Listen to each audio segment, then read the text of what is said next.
The United States is the largest economy in the world, and it's also the largest borrower.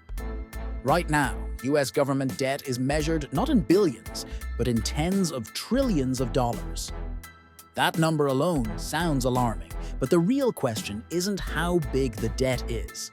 It's how it works, why it keeps growing, and what it actually means for the future.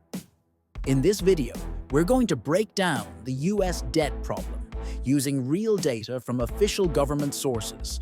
No politics, no panic, just the numbers. We'll look at where the debt comes from, how interest rates are changing the situation, and what options realistically exist going forward. Let's get started. Right now, the United States is carrying one of the largest debt loads in human history. As of late 2025, total US federal debt stands at around $38 trillion. To put that into perspective, with a population of roughly 333 million people, that equals well over $110,000 per person. But the most worrying part isn't the size of the number, it's the direction it's heading. As economist Herbert Stein famously said, "If something cannot go on forever, it will stop." So how did the US get here? How does government debt actually work? And is there a realistic way out? Let's break it down. Just like households or businesses, governments have income and expenses. If the government spends more than it earns in a year, it runs a budget deficit. To cover that gap, it borrows money by issuing US Treasury bonds. Here's how that works. Investors lend money to the US government. In return, the Treasury promises to pay them back at a future date, plus interest. These bonds are considered some of the safest financial assets in the world. They're bought not just by individuals, but by pension funds, banks, insurance companies, foreign governments like Japan and China, and even the US Federal Reserve. This distinction is crucial. The deficit is how much money the government overspends in a single year. The debt is the total accumulation of all past deficits. In fiscal year 2025, the US government collected roughly $5.2 trillion in revenue, spent about $7 trillion. That resulted in a deficit of approximately $1.8 trillion, or about 6% of GDP. Because the US hasn't run a consistent surplus since the early 2000s, these annual deficits keep stacking up, and that's why total debt keeps growing. Of the roughly $30 trillion in total US federal debt, about $30 trillion is debt held by the public. The remaining portion is owed internally, mainly to government trust funds like Social Security. Debt held by the public is the most important measure because it's the portion the government must refinance in financial markets. This is the debt exposed to interest rates and investor demand.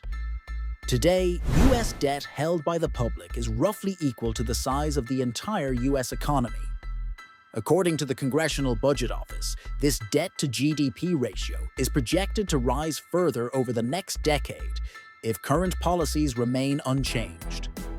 Most federal revenue comes from three main sources: individual income taxes, payroll taxes for Social Security and Medicare, corporate taxes. Together, these make up the vast majority of government income.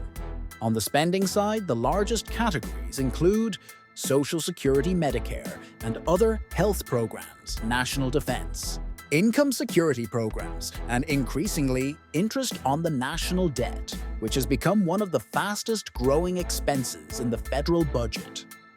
For many years, interest rates were extremely low.